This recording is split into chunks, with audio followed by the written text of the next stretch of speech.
हरे कृष्णा। आज का हमारा सत्संग श्रीमद् भगवत गीता के 5वें अध्याय का 18वां श्लोक। भगवान कृष्ण कह रहे हैं, विनम्र साधु पुरुष अपने वास्तविक ज्ञान के कारण विद्वान, विनीत ब्राह्मण, गाय, हाथी, कुत्ता और चांडाल को समान दृष्टि से देखते। भगवान कृष्ण एक ज्ञानी की दृष्टि, यानी ज्ञानी का भाव, ज्ञानी का दर्शन के बारे में बोल रहे हैं। अब कौन ज्ञानी है कौन अज्ञानी है, इस श्लोक से आप पता लगा सकते हैं।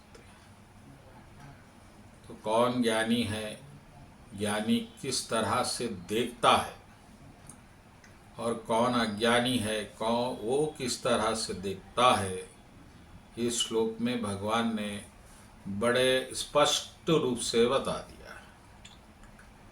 और अगर कोई आपके दृष्टि में या आप खुद अगर ऐसा ही देखते हैं तो फिर आप या आपके जो भी देख रहे हैं वो कृष्ण की दृष्टि में ज्ञानी है। और अगर आप ऐसा नहीं देख रहे हैं तो फिर आप कृष्ण की दृष्टि में अज्ञानी है। ये बात सिद्ध होती है इस श्लोक के द्वारा। तो इस श्लोक को ध्यान से समझिएगा, फिर आप सोचिएगा कि आप ज्ञानी है या नहीं। तो कृष्ण कह रहे हैं कि ये इन चीज़ों को समान देखता है। कृष्ण भगवान कुछ चीज़ें बता रहे हैं, उन चीज़ों को अगर आप समान देखते हैं तो फिर आप ज्ञानी हैं। लेकिन आप समान नहीं देखते, उसमें कुछ भेद करते हैं, एक को ऊंचा मानते हैं, एक को नीचा मानते हैं, एक को मध्यम मानते हैं, तो फिर आप अज्ञानी है कृष्ण की दृष्टि में। और कृष्ण की दृष्टि परफेक्ट दृष्टि है। तो चलिए क्या क्या गुण किन किन में संभाव देखते हैं ज्ञानी लोग।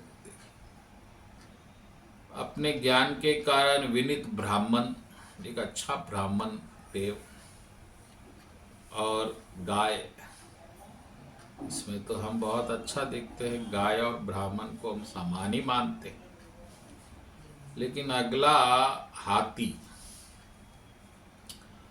हाथी को हम गाय के समान सम्मान नहीं दे सकते, न ब्राह्मण के समान सम्मान देते। ठीक है, चलो गाय को भी हाथी को भी शायद आप सम्मान दे दे, लेकिन अगला भगवान ने कहा कुत्ता।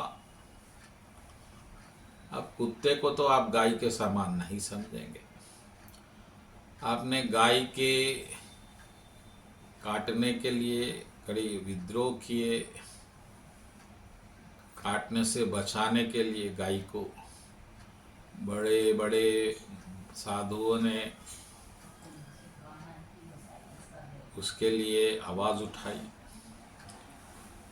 और लेकिन कुत्ते के लिए किसी ने नहीं उठाई। तो ये लोग गाय को बहुत उत्तम मानते हैं, कुत्ते को बहुत नीच मानते हैं। ऐसी दृष्टि में कृष्ण भगवान की दृष्टि से ये लोग अज्ञानी हैं। हाँ, अगर कुत्ते को और गाय को समान दृष्टि में देख रहे हैं तो ज्ञानी। अच्छा ठीक है, कुत्ते तक तो सीमित है। अगला भगवान ने जो कहा चंडाल, चंडाल यानी बहुत ही निम्न कोटि का प्राणी,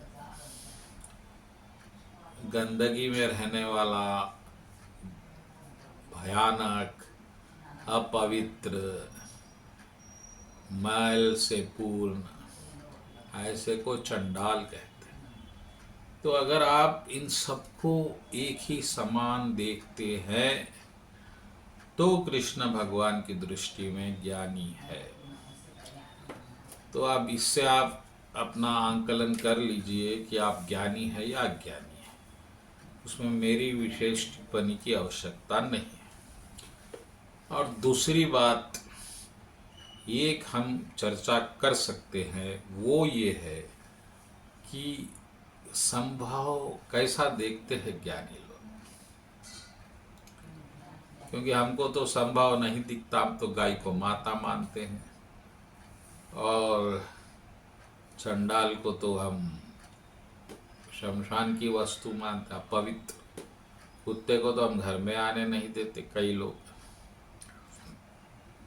तो इस तरह से संभव कैसा आता है? संभव आता है जब आपको ज्ञान द्वारा पता चलता है कि सभी भौतिक अणु से बने हैं, पंचभूतों से बने हैं, अलग अलग रूप, अलग अलग प्राणी, अलग अलग जीव भगवान ने बनाए हैं, और भगवान सभी के हृदय में समान रूप से परमात्मा के रूप में भी स्थित है। तो हर जीव समान हो जाता है और हर जीव पूजनीय हो जाता है, फिर भेद की गुंजाइश नहीं रहती। अब जिनको ऐसा नहीं दिख रहा है वो कुत्ते को नीच मानेंगे, गाय को ऊंच मानेंगे, तो ये ऊंच नीच के चक्कर में लड़ते रहेंगे उम्र भर। एक कौम गाय को खाती है, एक कौम गाय को पूजती है, तो दोनों लड़ेंगे, यही हो सकता है। लेकिन जिसकी दृष्टि में दोनों सम है, फिर वो लड़ाई की वहाँ कोई गुंजाइश नहीं, वो शांति को प्राप्त करता है। तो संभाव तत्व ज्ञान से आता है। जो आप सबका तत्व एक देखते हैं, भौतिक विकार अलग अलग है, वो सृष्टि का अपनी पद्धति है, अपना ढंग है, लेकिन तत्व एक ही है। हर एक जगह पंचभूत है, हर एक जगह आत्म तत्व है, हर एक जगह परमात्मा तत्व है, तो सब बराबर हो गए। इस तरह से संभाव में स्थित ज्ञानी कृष्ण भगवान को प्रिय है, और अज्ञानी लोग प्रिय नहीं है। अब आपको फैसला करना है कि आप ज्ञानी बनना चाहते या अज्ञानी। अगर आपको लड़ने में आनंद आ रहा है तो भेद करिए, किसी को ऊंच मानिए, किसी को नीच मानिए और लड़िए। और आप शांति को प्राप्त करना चाहते हैं तो फिर समान दृष्टि का तत्व जानने का प्रयास करिए ज्ञान द्वारा, और चीर और परम शांति को प्राप्त करिए। बोलो कृष्ण कन्हैया लाल जी की जय।